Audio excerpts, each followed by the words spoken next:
A aura é uma espécie de halo luminoso, um conjunto de radiações que circunda e interpenetra todo o nosso complexo fisiopsíquico.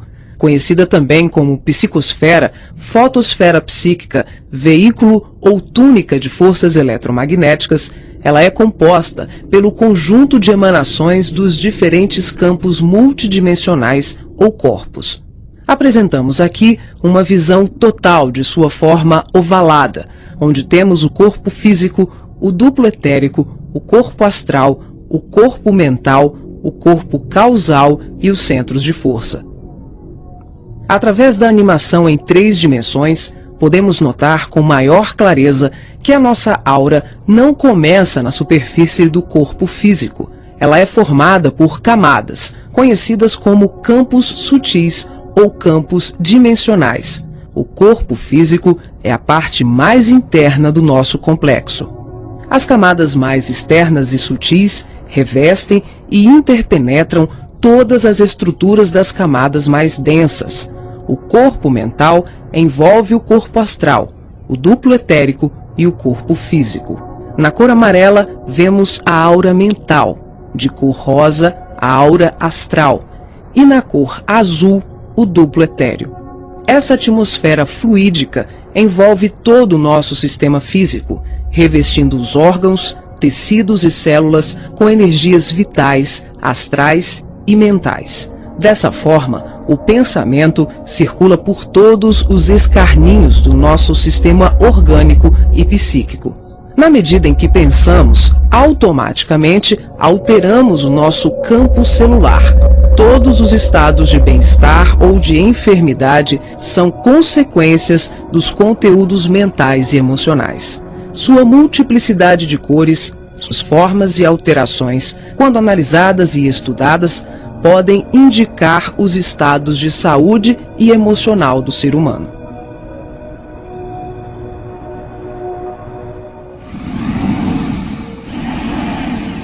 A palavra chakra vem do sânscrito e significa roda de luz, também conhecido como centros vitais, fulcros energéticos ou centros de força. Geralmente são visualizados por videntes e clarividentes como campos em forma de redemoinhos, com a aparência de uma flor, com pétalas irradiantes e coloridas. O nosso corpo é regido por esses centros, que vibram em sintonia uns com os outros ao influxo do poder diretriz da mente, estabelecendo um veículo eletromagnético no qual o pensamento vibra em circuito fechado antes de exteriorizar-se. Cada célula do nosso corpo pode ser considerada um motor elétrico ou diminuto centro vital. O complexo humano é formado por centenas de chakras, que são classificados como mínimos, menores, maiores, secundários, principais e primordiais. Esses centros de força desempenham diversas funções, dentre elas a de reger as atividades fisiológicas dos órgãos a eles relacionados. Levando em conta as várias escolas que estudam o tema, definimos como primordiais 10 centros: o coronário, o cerebral ou frontal, o ágina, o laríngeo ou da garganta, o cardíaco, o gástrico ou solar, o esplênico, o umbilical, o genésico ou sexual e o fundamental. Na animação vemos a parte anterior e posterior de cada chakra, que juntas formam um só órgão. Esses centros de força giram em alternância, repetindo o sistema de respiração num movimento permanente de emissão e absorção de energia. O giro é sincronizado e complementar entre o chakra anterior e o posterior. Os chakras são formados por microtúbulos, que são estruturas ocas, compostas por inúmeros blocos de moléculas idênticas. Esse elemento base, aqui aumentado milhares de vezes, junta-se a outros microtúbulos, formando uma complexa rede capilar. São microtúbulos menores que se inserem em microtúbulos maiores, num processo sucessivo. São justamente esses microtúbulos de diversos tamanhos que dão ao chakra a aparência de pétalas. Aqui vemos um exemplo dos microtúbulos maiores. E aqui, microtúbulos menores preenchendo os microtúbulos maiores.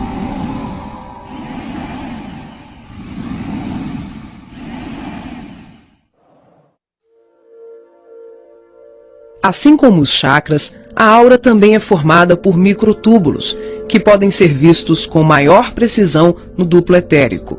Os microtúbulos se afunilam, ficam cada vez menores e penetram os poros das membranas celulares. Como os citoplasmas das células é constituído em grande parte por água, que é uma das substâncias mais suscetíveis à magnetização, podemos concluir que o nosso bem-estar ou os nossos males físicos são frutos da nossa forma de ser e pensar. É assim que as vibrações positivas ou negativas geram saúde ou doença em nossas vidas. Tudo é resultado da direção e da qualidade que damos às nossas correntes mentais. Nessa animação, vemos através da aura e dos corpos. Os chakras estão ampliados e representados como lunetas se expandindo. Podemos observar o sincronismo das camadas mais externas com as mais internas. Temos os campos ligados ao corpo mental em amarelo, ao corpo astral em rosa e ao duplo etéreo em azul. Os centros de força das camadas superiores envolvem completamente os centros das camadas mais densas. Cada parte da luneta está contida na outra. Os microtúbulos maiores são preenchidos pelos menores.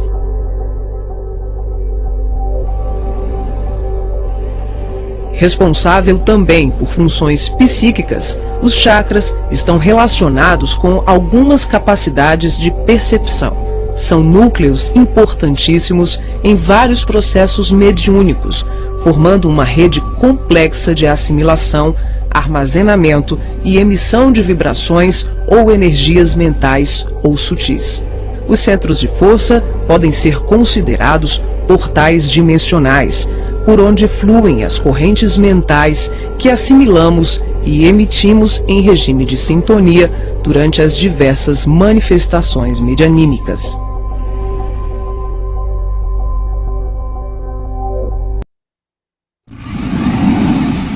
Vemos agora os chakras relacionados aos seus respectivos órgãos. Começamos pelos superiores, representados pelo coronário, frontal e ágina, anterior e posterior. Podemos observar o giro em movimentos de alternância, num ciclo permanente de emissão e absorção de energia. Vemos também a sincronia entre os anteriores e os posteriores. O coronário é o centro da sabedoria. Tem responsabilidade direta sobre as funções psicológicas, cerebrais e espirituais. Alimenta as células do pensamento e é o provedor de todos os recursos eletromagnéticos indispensáveis à estabilidade orgânica. É o centro de mais alta frequência. Na animação, o chakra ágina, responsável pelas percepções visuais, vidência e clarividência, aparece na sua parte posterior da mesma maneira que o frontal. Na verdade, eles se juntam, formando um só chakra, localizado na parte posterior da nossa cabeça. É aqui que o cordão de prata é inserido. O frontal é o centro da mente.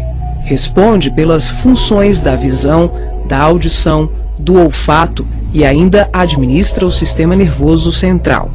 É responsável também por uma vasta rede de processos da inteligência, que dizem respeito à palavra, à cultura, à arte e ao saber.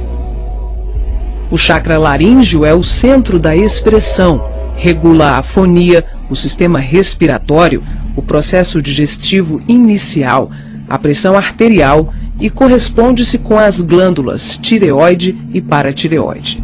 O que na imagem se assemelha a uma pétala são os microtúbulos dos mais variados tamanhos. Eles giram em um processo sincrônico, sempre de forma complementar. O cardíaco é o centro do sentimento. Vemos a sua feição posterior e anterior. Ele sustenta os serviços da emoção e do equilíbrio geral. É o responsável pelas energias de todo o aparelho circulatório e se relaciona com o sistema nervoso parasimpático. O centro gástrico também é conhecido como solar ou centro de cura. Um chakra de baixa frequência, o gástrico é uma das mais ativas usinas de fluidos vitais para exteriorização. É responsável pelos processos digestivos e grande parte do metabolismo, atuando vigorosamente sobre o estômago e órgãos envolvidos na digestão. Dentro desses microtúbulos ocos, temos outros microtúbulos ocos. O chakra esplênico é um dos mais importantes. O centro do equilíbrio é também uma grande usina de fluidos. Ele regula a distribuição e a circulação adequada dos recursos vitais em nosso corpo. A feição de pétalas que vemos nessa animação é por conta dos microtúbulos maiores. O umbilical completa as funções do gástrico e do esplênico. Na sua parte posterior, ele é menor. Nós ampliamos para demonstrar de forma clara como esses chakras se interagem.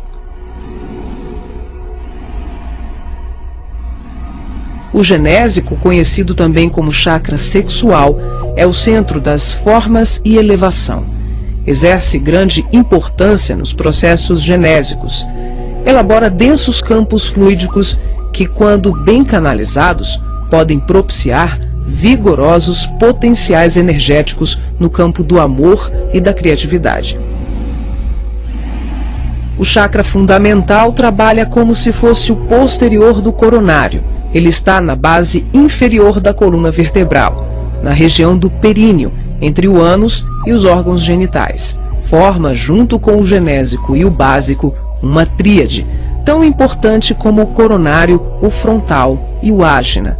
Integrado ao genésico, esse centro trabalha principalmente na captação de energias vindas da Terra, oriundas dos raios gama, da água e dos metais.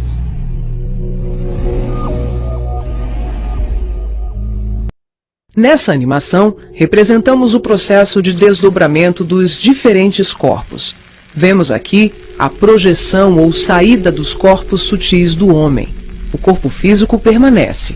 O duplo etérico, o corpo astral e o corpo mental se exteriorizam. Os fios coloridos dão enfoque ao funcionamento dos cordões fluídicos, que são os responsáveis pela interação entre os corpos.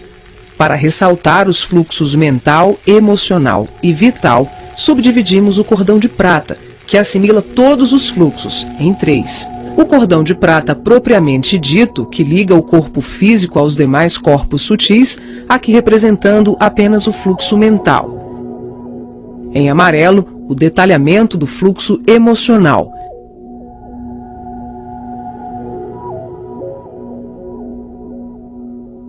E na cor rosa, o fluxo vital.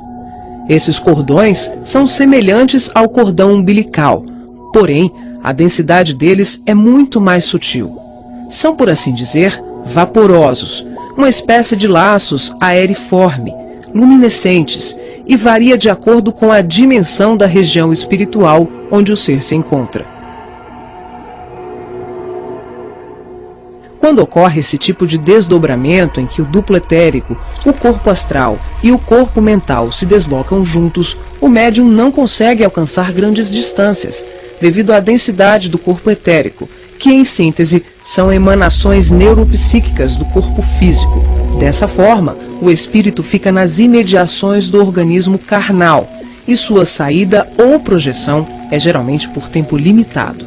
Esse fenômeno é muito comum no sono e também em desdobramentos parciais durante os trabalhos mediúnicos.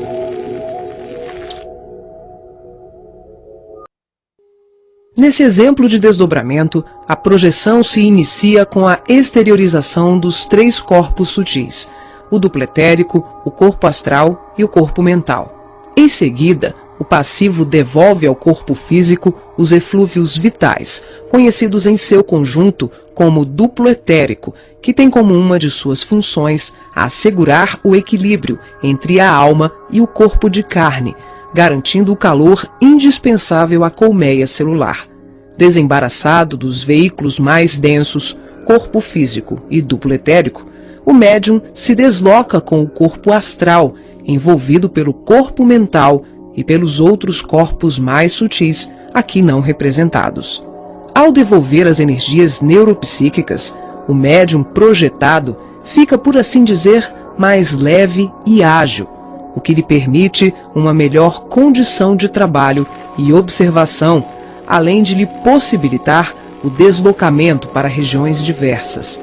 Ele pode viajar para qualquer lugar do espaço, incluindo o plano físico e o extrafísico.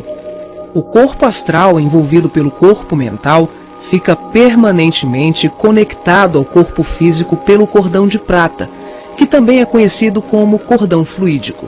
Trata-se de um laço, um feixe energético extremamente flexível e expansível, que é formado de microtúbulos, a exemplo dos chakras, e mantém um fluxo energético bidirecional entre os corpos densos e sutis.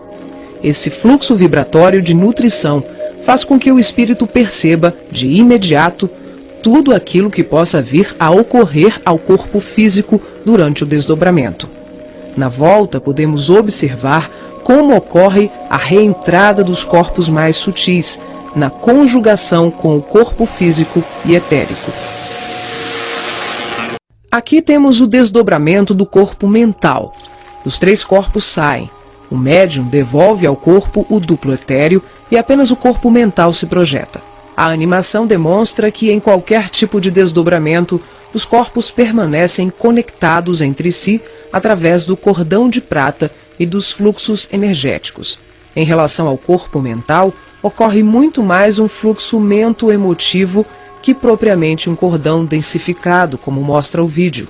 Esse tipo de projeção permite ao médium se deslocar para qualquer lugar do universo com uma percepção muito maior, visitando regiões astrais e mundos superiores que estão bem além das colônias de transição, geralmente descritas na literatura espírita.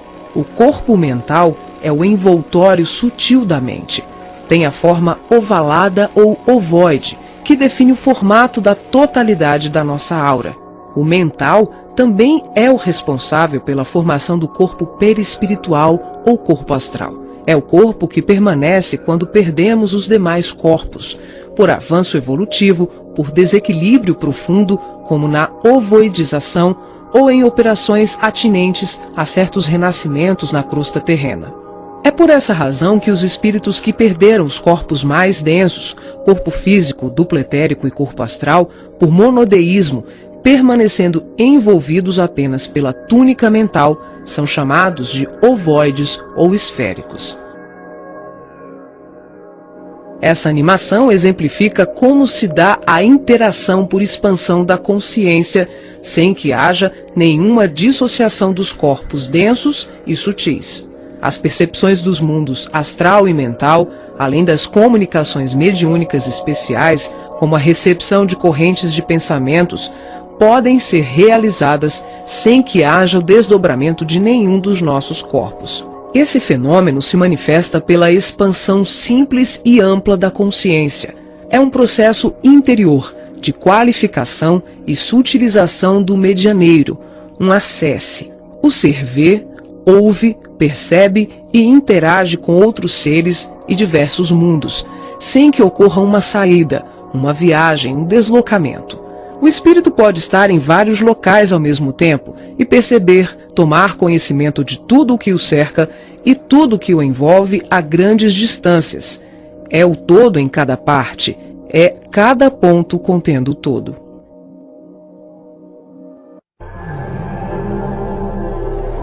Nessa animação, visualizamos os espíritos revestidos apenas pela túnica ou corpo mental, após a perda do corpo astral ou perispiritual, quando tomamos a parte pelo todo. São denominados de esferoides ou ovoides. tristes mentes humanas sem apetrechos de manifestação, verdadeiros fetos ou amebas mentais, que são utilizados por mentes criminosas e perversas em processos obsessivos, tecnicamente organizados, tanto em relação aos desencarnados como encarnados. Geralmente se apresentam em forma ovalada, da dimensão de um crânio humano de aspecto gelatinoso, com características amorfas e colorações que variam de um acinzentado escuro ao negro e ao avermelhado. A perda do corpo astral ou ovoidização são atinentes a vários processos, que vão da reencarnação à sublimação do espírito. Aqui focalizamos o sentido inferior dessa ocorrência, quando a personalidade desencarnada continua no além-túmulo o cultivo das ideias de ódio, vingança, autodestruição, culpa, egoísmo, apego vicioso, gerando uma fixação monodeística que é a tendência da consciência de fixar o pensamento em uma só ideia, provocando alterações fisiológicas e anatômicas no veículo perispiritual. As partículas mentais circulam em circuito fechado pelo campo da aura e são absorvidas pelos chakras, provocando a assimilação de forças degradantes pelas células perispirituais, que passam a operar em regime de desequilíbrio, até que pela repetição incessante e de longo curso de tal mecanismo, o ser gasta, por assim dizer, o seu corpo astral ou perispiritual, ficando revestido apenas pelo corpo mental.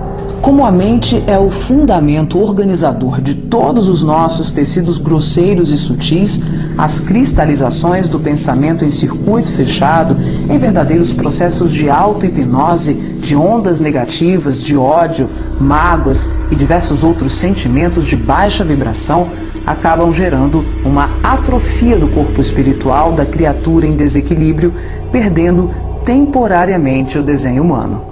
Os ovoides, quando são atraídos e localizados por mentes perversas no campo da aura de encarnados ou desencarnados, passam a viver em regimes simbióticos com suas vítimas, absorvendo-lhes as forças psíquicas em movimento automático de sucção, à semelhança de vários parasitas encontrados na natureza, levando à desorganização das estruturas psíquicas daqueles que lhes sofrem ação doentia.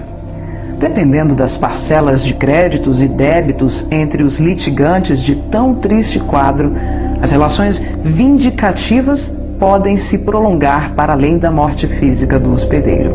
Essas obsessões dolorosas não são ocorrências raras, mas processos comuns provocados pela ignorância e paixões daqueles que permitem enovelarem-se nas teias do ódio e da vingança. O caminho dos ovoides, em tão triste condição, é a esfera do recomeço, as reencarnações na crosta terrena ou em setores outros de vida congênere, tal qual a semente destinada à cova escura para trabalhos de produção, seleção e aprimoramento.